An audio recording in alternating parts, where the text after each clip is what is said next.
What I think is so special here is that the Chihuahuas are a really big deal here.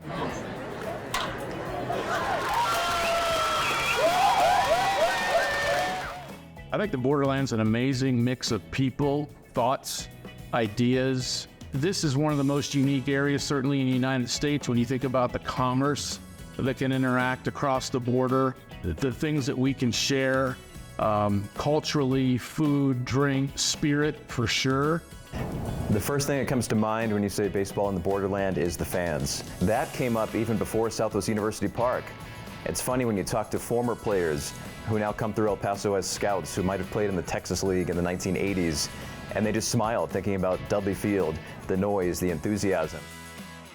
So I got here, I was hired in 2013. I was in Bowling Green, Kentucky, and they were looking for somebody to help get this team started to play in El Paso starting in 2014, to include building a stadium downtown and literally building a new staff from scratch. And fortunately, I had, at that time, 20 years experience in minor league baseball, and I was among the people they searched for, and I was hired as the first general manager for the Chihuahuas.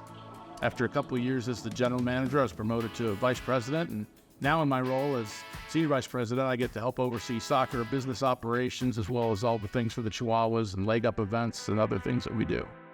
I think that's one of the things that makes games here so unique. They're different than just going to any other stadium experience. You can just tell by the music that we play here and the different things that go on. You don't see that in other ballparks, and I think it's because people here embrace what they're about and where they're from. Me personally, I started playing baseball when I was 5 years old, and I was fortunate enough to play through college and then 2 years in a semi-pro horse-around league with a lot of other former college and former pro players. And I was fortunate to kind of play until I was mid-20s, and then it was time to get real and get to work, and I was able to marry my love of baseball to the business of sports. I've done a million interviews, and I've never thought about that way. It has meant a lot to me from a kid until now.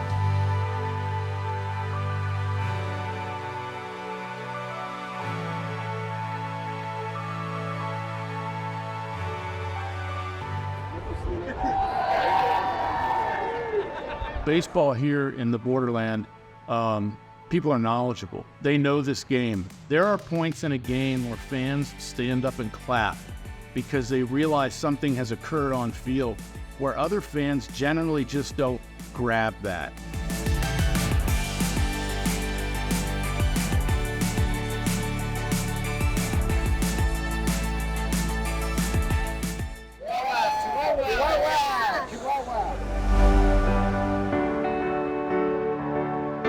El Paso, just as a community, they're great. I have nothing but great things to say about the people of El Paso. I feel like one of them. I feel like one of the people of El Paso, so.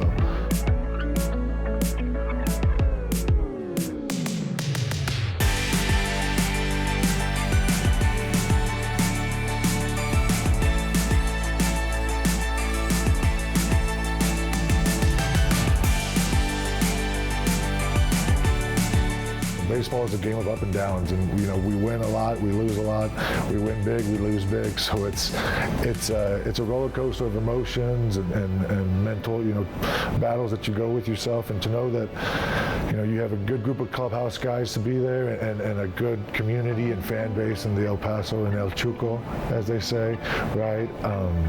It's special. I think El Paso is known for its passionate fans. I remember the first ever game here, April 28th, 2014. All of a sudden the fans began chanting, "We want a hit."